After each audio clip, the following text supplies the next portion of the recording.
अमरावतीच्या डफरीन या सरकारी रुग्णालयामध्ये NICU आज पहाटे बरोबर 13 तासापूर्वी आग लागली आणि त्या आगीत आतापर्यंत जो रिपोर्ट माझ्या हाताशी आलाय 4 नवजात बालकं ज्यांनी NICUच्या बाहेरचं आयुष्यही पाहिलेलं नाही ती मृत्युमुखी पडली.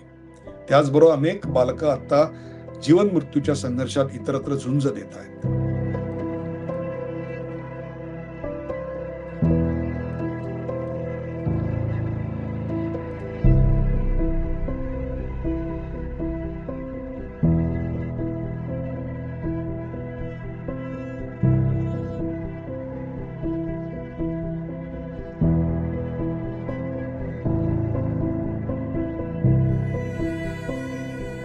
या बातमीनं नॅशनल मीडिया व्यथित झाला आणि त्यांनी देखील या बातम्या चालवायला सुरुवात केल्यानंतर सगळी शासकीय यंत्रणा खडबडून जागी झाली.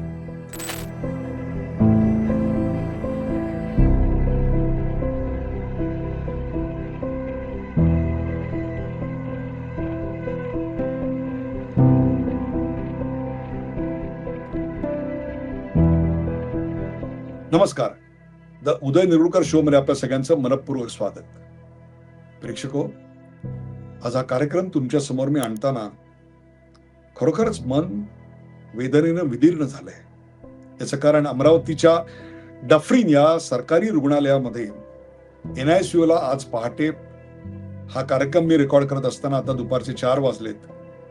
बरोबर 13 तासापूर्वी आग लागली आणि त्या आगीत आतापर्यंत जो रिपोर्ट माझ्या हाताशी आलाय 4 नवजात बालकं ज्यांनी NICUच्या बाहेरचं आयुष्यही पाहिलेलं नाही ती मृत्युमुखी पडली.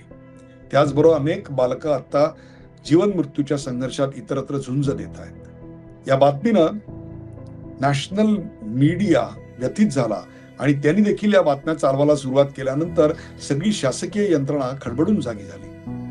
जसजशा बातम्या आणि त्याची तीव्रता यायला लागली तशी पहिली प्रतिक्रिया आली ती चंद्रशेखर बावनकुळे यांच्याकडनं की याची उच्चस्तरीय चौकशी होईल आणि दोषींवर कारवाई होईल. तांत्रिक पद्धतीने कुठल्या अधिकाऱ्यांनी चूक करून ते चुकीचे लावले असतील किंवा कॉन्ट्रॅक्टर चुकीचे लावले असेल किंवा मेंटेन करताना चूक झाली असेल अशा घटना तर सदोष मनुष्यवधाच्या आहेत. याच्यात काही कॉम्प्रोमाइज नाहीये. पण नेमकं घटनेच्या मुळात जावं लागेल. भंडाऱ्यामध्ये घटना झाली होती, आम्ही सदोष मनुष्यवधाचे गुन्हे दाखल केले होते. याच्यातही जावं लागेल, पण एकदा चौकशी करून जावं लागेल. त्याचबरोबर प्रकाश आंबेडकर हे राज्याचे स्वास्थ्य मंत्री ते एक स्पेशल विमानाने तिकडे रवाना झाले आणि त्या घटनास्थळी एव्हाना ते तिकडे पोहोचून त्यांची पहिली प्रतिक्रिया देखील आली असेल. बहुत ही दुखद है और दुर्भाग्यपूर्ण है. ऐसी घटनाएं जिस तरह से हुई है वो बहुत ही दुखद घटना. दोषी पर कार्रवाई की जाएगी. बिल्कुल हो जाएगी. आप अमरावती आए हैं. हम लोग आए हैं तो इसीलिए आए कि जिस तरह से ये घटना घटी है तो बिल्कुल हमारे लिए भी बहुत दुर्भाग्यपूर्ण है. त्याच वेळेला इतर रुग्णालयात जे रुग्ण ऍडमिट झालेले आहेत, मुलं ऍडमिट झालेली आहेत, ते आणि त्यांचे नातेवाईक यांच्यासोबत ते संवाद साधून त्यांना धीर देणार आहेत, आपल्या संवेदना प्रकट करणार आहेत. त्याचं रुटीन थिंग. त्यांना काही मदत जाहीर केली जाईल, जखमींना काही मदत जाहीर केली जाईल, पण that is nothing knew about it. हे सगळं रुटीन आहे. परंतु अमरावती हे असं शहर की जिकडे 3 वैद्यकीय रुग्णालय आहेत, त्यातलं एक शासकीय आहे आणि 2 खासगी आहेत. अशा जिथे उत्तम रुग्णालय अनेक आहेत, हेडगेवार रुग्णालय एक तिकडे अतिशय चांगलं आहे, आणखीनही 2-3 रुग्णालय खूप चांगली आहेत. अशा ठिकाणी हे का बरं व्हावं? बरं, डफरीन हॉस्पिटलमध्ये हे पहिल्यांदा होतंय का? तर नाही. माझ्यापर्यंत जी माहिती आली आहे त्यानुसार 3 ते 4 वर्षापूर्वी अशा प्रकारची घटना घडली होती, म्हणून नव्या इमारती त्याला स्थलांतरित करण्यात आलं होतं आणि तिकडे 13 असे 3 वॉर्ड होते आणि त्याचं मिळून एक NICU बनलेलं होतं. त्या NICUला आग लागली, फेअरली न्यू, आणि त्याचं कारण जे आता समोर आलंय ते म्हणजे व्हेंटिलेटरचा स्फोट झाला. आता ही फक्त मृत्यूची कारणं बदलत जात आहेत. आतापर्यंत असे अनेक अपघात झाले आपल्याकडे. तुम्हाला सांगतो, भंडाऱ्याला 2021 साली मी रिपोर्ट केले 11 न्यूबॉर्न बेबीज, नवजात बालकं 11 बालकं मृत्युमुखी पडली. त्याच्यानंतर मुंबईमध्ये ड्रीम मॉलमध्ये आग लागली आणि तिथे हॉस्पिटलमध्ये 10 पेशंट दगावले.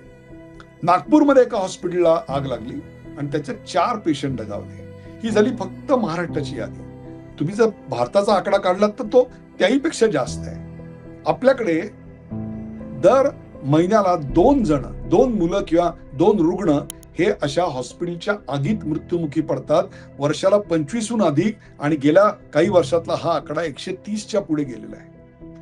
मला सांगा, हे सगळे कशाचे बळी आहेत? आता ऑक्टोबर 25ला मला आठवतंय जयपूरमध्ये असा मोठा हादसा झाला होता. हे सगळे कशाचे बळी आहेत आणि याची कारणं काय? कारणं तीच आहेत. या चौकशी समितीत काय येईल मी तुम्हाला सांगतो. यातलं एक किंवा अनेक कारणांवर टिक मार्क होईल. आत्ता हे रेकॉर्ड करून ठेवा, एडिट करून, आणि बघा हेच येणार आहे की नाही. पहिलं कारण, शॉर्ट सर्किटमुळे आग लागली. मग आग काय? तिकडे बर्फ पडल्याने लागणार आहे. शॉर्ट सर्किटने आग लागली. दुसरं, अतिशय घाणेरड्या क्वालिटीचं इथे मटेरियल वापरलं गेलं होतं इलेक्ट्रिक, त्याच्यामुळे आग लागली. तिसरं, वायरिंग फॉल्टी होतं, त्याच्यामुळे आग लागली. चौथं, एअर कंडिशन नीट बसवलेले नव्हते, त्याचा स्फोट झाला. ते मेंटेन केले नव्हते, त्याच्यामुळे आग लागली. इक्विपमेंट्स, मेडिकल इक्विपमेंट्स ह्याच्यामध्ये सदोष रचना होती, त्यामुळे आग लागली, जे आता व्हेंटिलेटर आपल्या समोर आलेलं आहे. चौथं, ऑक्सिजन सिलेंडर आणि तिथून जो ऑक्सिजन गळती सुरू झाली, त्याच्यामुळे फ्लेमेबल काहीतरी गोष्ट त्याच्या संपर्कात आली आणि आग जोरात भडकली. किंवा जे जळू शकतील ज्वलनशील पदार्थ, ज्या स्पिरिट वगैरे अल्कोहोल आहेत, हे तिकडे खूप मोठ्या प्रमाणात होते, म्हणून आग लागली. एक लक्षात घ्या, या सगळ्याच्या मुळाशी काय असेल तर तो म्हणजे बेपरवाही, चलता है ॲटिट्यूड, काय फरक पडतोय, किंवा लॅक ऑफ अवेअरनेस. यामुळे काय घडू शकतं या परिणामांची जाणीव नसणं. अनेक ठिकाणी तुम्ही बघा, फायर सेफ्टी इक्विपमेंट नसतील. इथली fire safety equipment Dufferin hospital मधली काय करत होती हे आपल्या पुढे कधीच येणार नाही. आणि जर फायर इक्विपमेंट होती तर त्याची एक एक्सपायरी असते, ती रिफिल केली गेली होती का, ते पुढे येणार नाही. तुम्ही कुठल्याही कर्मचाऱ्याला जाऊन विचारा, फायर सेफ्टीचं तुझं ट्रेनिंग झालंय का? नाही. अशी लहान लहान मुलं की ज्यांना सलाईन लावलेलं असतं, ऑक्सिजन लावलेलं असतं, त्यांना घेऊन अशा काय म्हणून इमर्जन्सी प्रसंगी कसं इव्हॅक्युएट करायचं, कसं त्यांना बाहेर काढायचं, याचं ट्रेनिंग तिथे कोणालाही नसणार. हे अत्यंत भीषण आहे, तुम्हाला मी सांगतो. अनेक उंच इमारती मला अशा माहिती आहेत की ज्या इमारतीत आमचे मित्र परिचित राहतात. 30व्या मजल्यावर राहतो, 3-4 वर्ष झाली. काय रे बाबा, तुमच्याकडे सेफ्टी ड्रिल केव्हा झालं, फायर ऑडिट केव्हा झालं? सेफ्टी ड्रिल ते काय असतं ते कधी माहितीच नाही आम्हाला. राहणारे पण लाईटली घेतात आणि व्यवस्था करणारे पण लाईटली घेतात. चलता है ॲटिट्यूड आहे. त्यामुळे त्याचं कुठलंही स्टाफ ट्रेनिंग नाही. आणि या बिल्डिंगचं डिझाईन हे फायर प्रूफ होतं का, याची फायर एनओसी कधीची होती, आणि ती एनओसी देताना मग ते अधिकाऱ्यांनी नेमके कोणते निकष पातळ केले होते, असा मला प्रश्न पडतो. याचं कारण आपल्याकडचे जे या संदर्भातले कायदे आहेत ते पुरेसे कडक आहेत.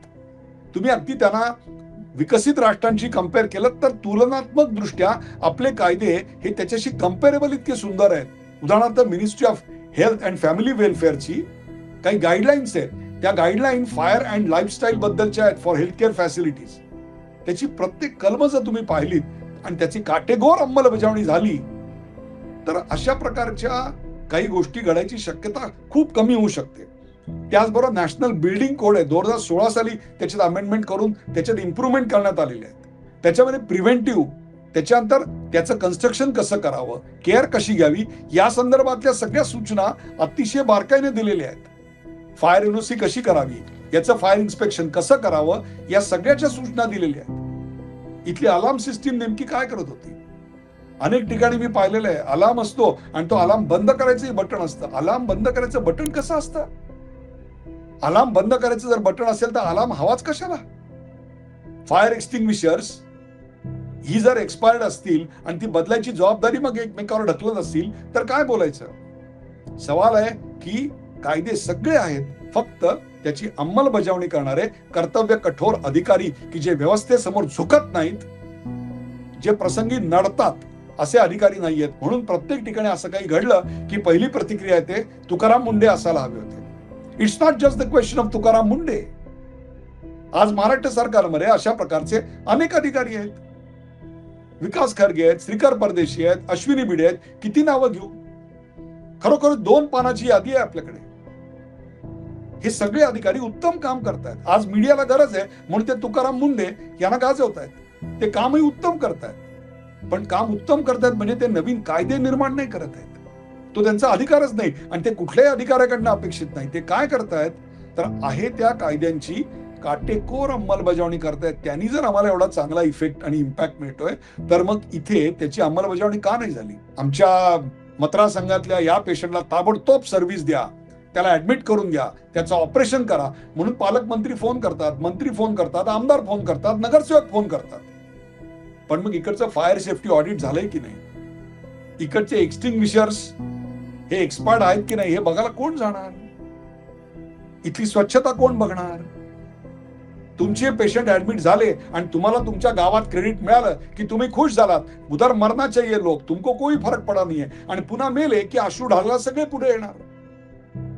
ही व्यवस्था नाही चालणार. आज इकडे डॉक्टर अनिल बोंडे यांच्यासारखा एक संवेदनशील आणि निष्णात डॉक्टर आहेत. आज हे सगळं घडलं तेव्हा ते कुठे आहे त्याची मी चौकशी केली. मला कळलं ते संसदीय समितीच्या कामासाठी जम्मू काश्मीरला गेलेत. I am sure he is rushing back. पण सुलगा खोडगे आहेत, बळवंत वानखेडे आहेत किंवा रवी राणा आहेत, या सगळ्यांनी मेंटेनन्स या गोष्टीवर आपल्या आयुष्यातला किती वेळ दिलाय मला सांगा. आला कोणी की चिठ्ठी द्या आणि समस्या सोडवल्याचं समाधान द्या. कोणी आला शाळेमध्ये ऍडमिशन पाहिजे, दिली त्या शाळेच्या ऍडमिशनची चिठ्ठी आणि मिळाली ऍडमिशन म्हणून पाठ ठोपटून घेतली. पण मग त्या शाळेचं फायर ऑडिट झालंय की नाही, त्या शिक्षकांचं ट्रेनिंग झालंय की नाही, सिलेबस एनईपीचा राबवला जातोय की नाही, हॉस्पिटलमध्ये ऍडमिट केल्यानंतर तिकडे ऑक्सिजनचा सेपरेट प्लांट आहे की नाही, या सगळ्या गोष्टी कोण बघणार? या प्रशासनाने बघायच्या. मग प्रशासन बघत नसेल तर प्रतिनिधींचा वचक असावा म्हणून तर तुम्हाला निवडून दिलं ना. अन्यथा मग या संसदीय रचनेची गरजच काय? आमच्याकडे मेंटेनन्स, ट्रेनिंग, अवेअरनेस याला काहीही कवडीची किंमत नाही तुम्हाला सांगतो.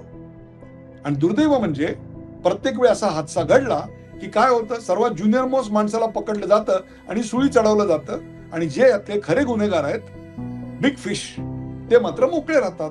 ह्या सगळ्या प्रकाराची जबाबदारी लोकप्रतिनिधींवर आणि तिथल्या जिल्हाधिकारी, जिल्हा शल्य अधिकारी यांच्यावर काहीच नाही असं म्हणायचं आम्ही.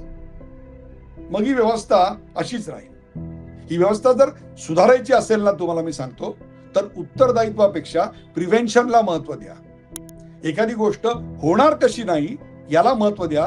झाल्यानंतर आम्ही किती वेगानं काम केलं याच्या कहाण्या सांगण्यापेक्षा सुद्धा न होण्यासाठी आम्ही काय केलं याच्याकरता जर या प्रयत्नातून, या सगळ्या प्रकारातून आपण प्रयत्न केले तर खरा न्याय मिळाला असं म्हणता येईल. जी लहान बालकं आता मृत्यूशी झुंज देत आहेत त्यांच्या स्वास्थ्यासाठी परमेश्वराकडे हात जोडून प्रार्थना. प्रेक्षको, तुर्तास इथेच थांबतो. माझे विचार मी पोटतिडकीनं मांडले. कदाचित आपल्याकडे यापेक्षा आणखीन काही भयानक स्टोरीज असतील.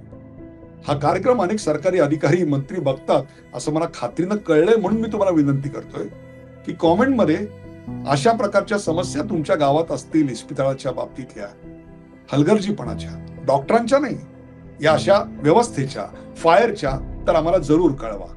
कदाचित ते वाचून उद्या अमरावतीच्या डफरीनमधली होणारी एखादी घटना असेल ती आपल्याला थांबवता येईल. मग खऱ्या अर्थाने द उदय निरगुडकर शो यांनी लोकांना न्याय दिला असं आपल्याला म्हणता येईल. अशाच प्रकारचे नवनवीन विषय घेण्यासाठी आम्हाला प्रेरित करा, शेअर करा, सबस्क्राईब करा, लाईक करा. पाहायला विसरू नका द उदय निरगुडकर शो.